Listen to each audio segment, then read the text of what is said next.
Bienvenidos a la clase de histología de la mucosa bucal. Primera parte. En esta clase abarcaremos los elementos estructurales de la mucosa y la composición celular del epitelio bucal. Así que comencemos. La mucosa que reviste la cavidad bucal se va a conformar por dos capas de tejido.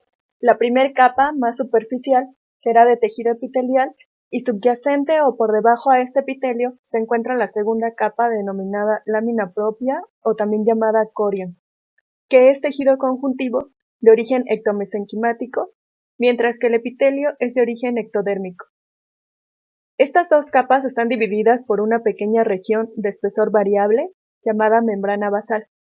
Les presento su localización con la línea azul. Esta capa es permeable y es el límite de contacto de los dos tejidos. Va a tener la función de ser una estructura de sostén y fijación entre el epitelio y el tejido conectivo. También funge como soporte en la repitelización y reparación de heridas y como un filtro molecular. Esta membrana basal está constituida por dos regiones, la lámina basal y la lámina reticular.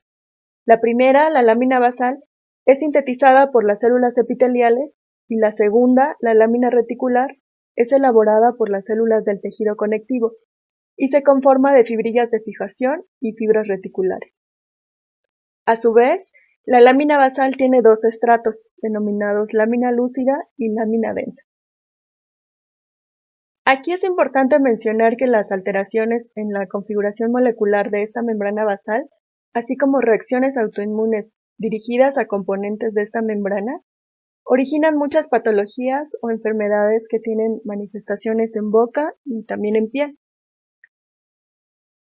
Por otro lado, hablemos de la conformación ondulada que tiene el epitelio en el límite con el tejido conectivo. Esta disposición está dada por crestas y papilas, donde una cresta epitelial, que señalo de color negro, la definiremos como una proyección del epitelio hacia el tejido conectivo. E inversamente, una papila corial será una prolongación de tejido conectivo o corion hacia el epitelio, y lo señalo de color amarillo. Así vemos esta disposición estructural donde se interdigitan papilas con crestas, con el fin de facilitar el contacto y la aproximación de vasos sanguíneos y nervios del tejido conectivo hacia el epitelio para facilitar su nutrición.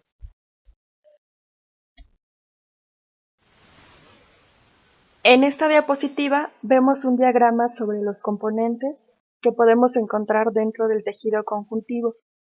Visualizamos sus elementos para recordarlo rápidamente y entre ellos podemos ver el fibroblasto, que es la célula más abundante y es el encargado de sintetizar las fibras de colágeno.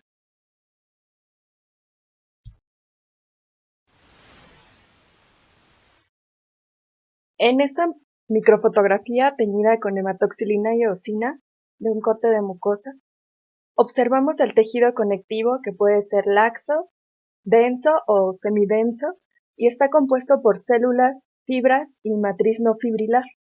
Cabe mencionar que las fibras más abundantes aquí son las de colágeno. Retomamos que el tejido conjuntivo tiene por función el sostén del epitelio que se apoya sobre él, aportándole nutrición e inervación. Pues sabemos que a este nivel existe una rica inervación con terminaciones nerviosas sensoriales que reciben información sobre la percepción de temperatura, a los que llamamos termorreceptores, también del tacto o presión, que denominamos mecanorreceptores, y percepción del dolor a través de los nociceptores. Más hacia la profundidad encontramos una capa denominada submucosa, que la señalo con la flecha amarilla. Esta capa está compuesta por tejido conectivo de espesor y densidad variable, y en ella se pueden encontrar vasos sanguíneos, nervios, tejido adiposo, glándulas salivales, y esta submucosa puede estar presente o no como capa definida, y en la mucosa bucal está presente en zonas que requieren movimiento, por ejemplo los carrillos. Contrariamente, las zonas donde la submucosa está ausente es donde la lámina propia está firmemente adherida al hueso y la mucosa está fija.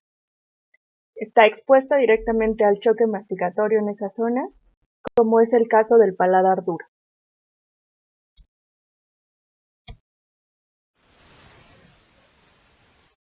Con respecto al epitelio, comenzaré mencionando que se le puede denominar plano o escamoso y es estratificado queratinizado.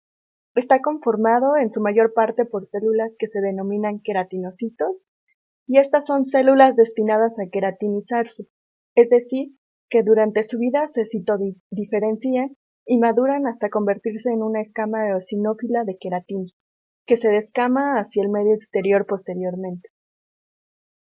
Este es un proceso de renovación epitelial donde el queratinocito que nace en la primera capa basal, en su maduración irá migrando hacia las capas superiores hasta descamarse, y es un proceso que ocurre en piel y en mucosa bucal.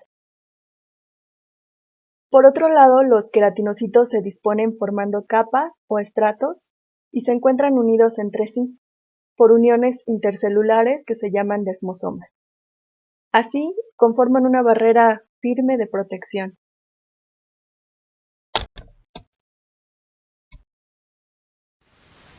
Veamos entonces que la población celular del epitelio será de dos tipos, una población intrínseca y la segunda una población extrínseca. La intrínseca o propia del epitelio está conformada por los queratinocitos, que representan un 90% de la población total, y la población extrínseca formada por células permanentes que representan el 9%, y el restante 1% sería una población de células transitorias. Las células permanentes de esta población extrínseca está constituida por tres tipos de células que se caracterizan por ser dendríticas y claras. Son melanocitos, células de Merkel y células de Langerhans. Los melanocitos son encargados de la pigmentación, las células de Merkel son mecanorreceptores y las células de Langerhans responsables de iniciar la respuesta inmunológica a los agentes extraños que penetran el epitelio. Y por último, la población transitoria son células que ocasionalmente se encuentran en el epitelio como granulocitos, linfocitos y monocitos, entre otros.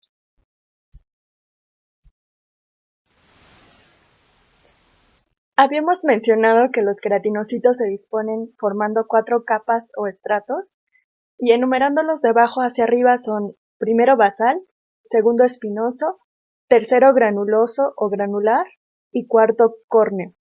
En la primera capa encontramos el estrato basal, que está constituido por una capa de células con citoplasma intensamente basófilo y núcleo redondo u oval. Son células cúbicas o cilíndricas que se conectan con la membrana basal mediante hemidesmosomas.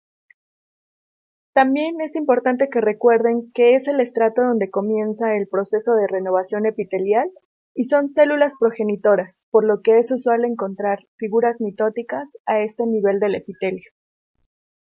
El segundo estrato o estrato espinoso, aquí el término espinoso se basa en el aspecto de las células, dado que frecuentemente se retraen y separan, permaneciendo en contacto solo a nivel de las uniones intercelulares o desmosomas. Son queratinocitos más grandes, de núcleo redondo, cromatina laxa, con citoplasma ligeramente basófilo. Y otro dato importante es que en esta capa y principalmente en la capa basal son los sitios donde se encuentran los melanocitos, las células de Merkel y las células de Langerhans. El tercer estrato o estrato granuloso consta de células más grandes y aplanadas, con pequeños gránulos que forman el citoplasma y un núcleo pequeño de cromatina densa. En esta capa comienza la degeneración del núcleo y del resto de los organelos celulares, para posteriormente convertirse en una escama de queratina. En este estrato encontramos los cuerpos de Odland, que son pequeños organoides característicos de los epitelios queratinizados. Y el último estrato o estrato córneo, aquí las células son llamadas corneocitos. Son células que están queratinizadas, aplanadas y han perdido su núcleo.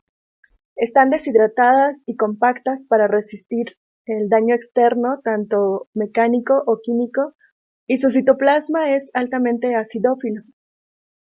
No presentan gránulos de queratohialina tampoco, y además contienen haces de filamentos.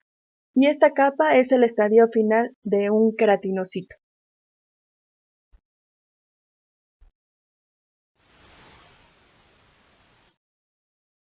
En esta diapositiva, en la imagen de la izquierda, vemos una microfotografía teñida con hematoxilina y eosina, donde se observan a los queratinocitos como células claras dentro del recuadro. Están en la capa basal y en el lado derecho los observamos esquematizados como una célula con dendritas o prolongaciones de su citoplasma, y estos melanocitos tienen melanosomas, que son los que van a contener el pigmento o melanina para después ser transferida a sus queratinocitos vecinos.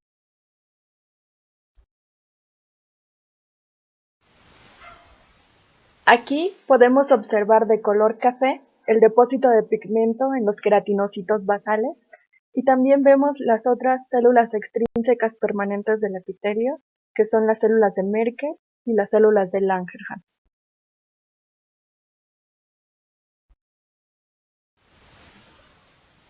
En esta imagen clínica observamos el depósito de melanina en la mucosa gingival, y la imagen corresponde a una variante de la normalidad llamada pigmentación melánica fisiológica o pigmentación racial. Es importante que recuerden que el epitelio puede tener variaciones histológicas de acuerdo con la zona y la función que cumple dentro de la boca, y se va a clasificar de acuerdo al grado de queratinización.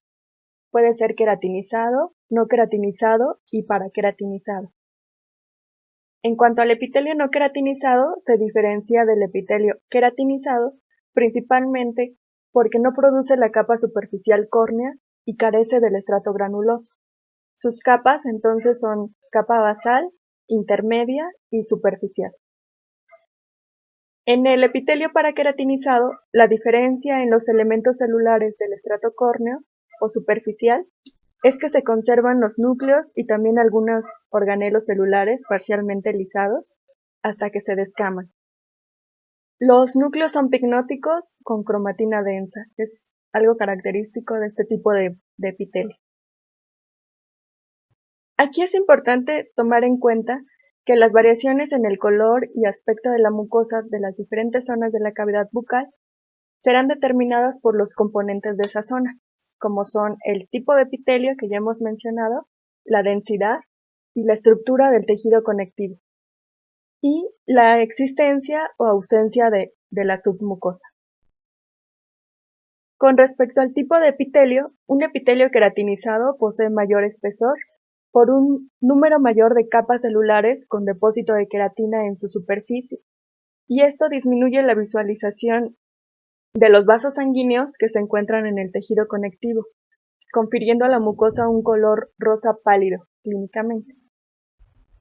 Mientras que un epitelio de tipo no queratinizado permite una mayor visualización de los vasos sanguíneos, presentando una mucosa de color rojo más intenso.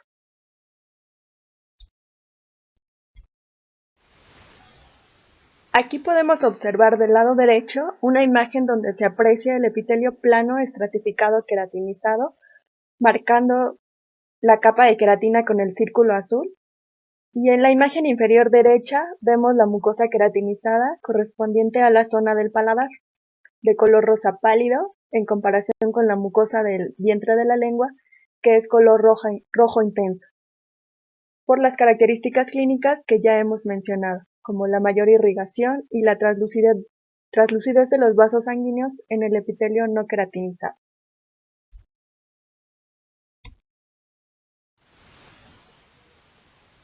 Es así que sobre criterios morfofisiológicos se puede dividir la mucosa bucal en tres clases principales, cada una con un tipo de epitelio escamoso o plano estratificado específico. Estas son la mucosa masticatoria, la mucosa de revestimiento y la mucosa especializada. La mucosa especializada está conferida al dorso y bordes de lengua. La mucosa masticatoria la encontramos en encía y paladar duro, y la mucosa de revestimiento en la mucosa labial o cara interna de los labios, la cara interna de las mejillas, también llamada mucosa yugal, el paladar blando, el piso de boca y la superficie ventral de la lengua.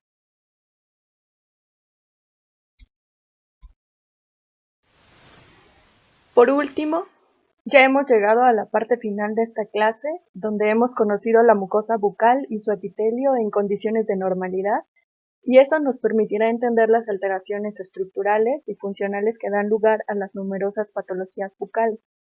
Espero les haya sido de ayuda en su camino por el conocimiento de la boca y recuerden que en esta carrera aprenderán no solo de órganos dentarios, sino del sistema estomatognático, que incluye mucosa, nervios, músculos, huesos, articulación y muchas más, donde la boca refleja las condiciones de salud o enfermedad del organismo y las diferentes enfermedades sistémicas podemos diagnosticarlas a través de la observación de la mucosa bucal. Termino esta clase deseándoles un excelente día y esperando verlos muy pronto. Hasta luego.